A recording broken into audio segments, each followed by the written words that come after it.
তোমাদের দুজনের মধ্যে যে আমার এক রাতের জন্য বৌমা হবে তাকে আমি এই 1 কোটি টাকা দেবো। 1 কোটি টাকা কখনো নিজে তুমি চোখে দেখেছো? বিশ্বাস হচ্ছে না? এই দেখো দেখো, এই দেখো। সত্যি তো, এগুলো তো সব আসল টাকা। এবার বিশ্বাস হলো?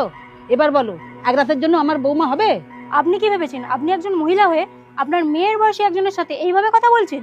আমি শুধু একটা তোমাদের অফার দিচ্ছি, যেটাতে তোমাদের অনেক টাকা হবে আর আমার ছেলের ইচ্ছাটা পূরণ হয়ে যাবে। আপনার ছেলের ইচ্ছা মানে কি বলতে চাইছেন আপনি? মানেটা সিম্পল, আমার বৌমা মানে আমার ছেলের বউ। এরপর হাজব্যান্ড ওয়াইফের মধ্যে যেটা হয় সেটা হবে। আর সেই জন্যই আমি 1 কোটি টাকা দিচ্ছি মাত্র এক রাতের জন্য। আমার মনে হয় এই বয়সে আপনার মাথার ঠিক নেই। আর আপনাকে দেখেই বোঝা যাচ্ছে যে আপনার ছেলে কি রকম হবে। পুরো বংশটাই জঘন্য। যাও এখান থেকে। আমি তোমাকে বলিনি, আমি তোমার বন্ধুকে বলেছি। আপনি আমাকে বলুন বা আমার বন্ধুকে বলুন, আপনি কি ভেবেছেন যে এই সমস্ত টাকার জন্য আমরা ভুলভাল কাজ করব? আর আপনি আপনার ছেলেকে গিয়ে বলবেন যদি ঘরে বউ আনতেই হয় তাহলে তাকে সম্মান দিয়ে ভালোবেসে আনতে হয়, বুঝেছেন?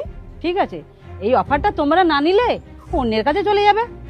দাঁড়ান, এই অফারটাতে আমি রাজি। এটা তুই কি বলছিস পায়েল? তুই বুঝতে পারছিস না উনি কি বলতে চাইছেন? আমি সব বুঝতে পেরেছি। তুই সবকিছু বুঝেও রাজি হচ্ছিস? তোর বিয়ের জন্য দেখাশোনা হচ্ছে, তুই এই সমস্ত ভুলভাল সিদ্ধান্তে রাজি হোস না। রাজি হব না মানে? তুই দেখতে পাচ্ছিস সামনে 1 কোটি টাকা, এই সব দেখে আমি কিভাবে না বলি? তুই একবার ভেবে দেখ, আমি কেন, আমার সাথে যার বিয়ে হবে সে সারা জীবনেও এই টাকাটা ইনকাম করতে পারবে না। আর তাছাড়া এই ব্যাপারটা শুধু তোর আর আমার মধ্যে থাকবে, আমার সাথে যার বিয়ে হবে সে কি করে জানবে? শুধু তো একটা রাতেরই ব্যাপার। পায়েল তুই এটা করতে পারিস না। তোর বাবা মা তোকে কত বিশ্বাস করে আর তুই তাদের সাথে এরকম করবি? আরে বাবা, তুই কেন বুঝতে পারছিস না? এই টাকাটা দিয়ে অনেক কিছু হবে। আর তাছাড়া সামনে আমার বিয়ে, বাবা মা কি সবটা সামলাতে পারবে একা? তা বলে তুই এরকম একটা সিদ্ধান্ত নিবি? আমার কিন্তু মোটেও ভালো লাগছে না। আরে বাবা, তোর এত আপত্তি কিসের? রাজি তো হচ্ছে আমি।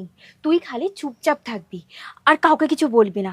এটার জন্য আমি তোকে 10 লাখ টাকা দেব। আচ্ছা, তাহলে তুমি রাজি তো? হ্যাঁ আন্টি, আমি রাজি। তাহলে আমার ছেলেকে একবার দেখে নাও, সে কি রকম।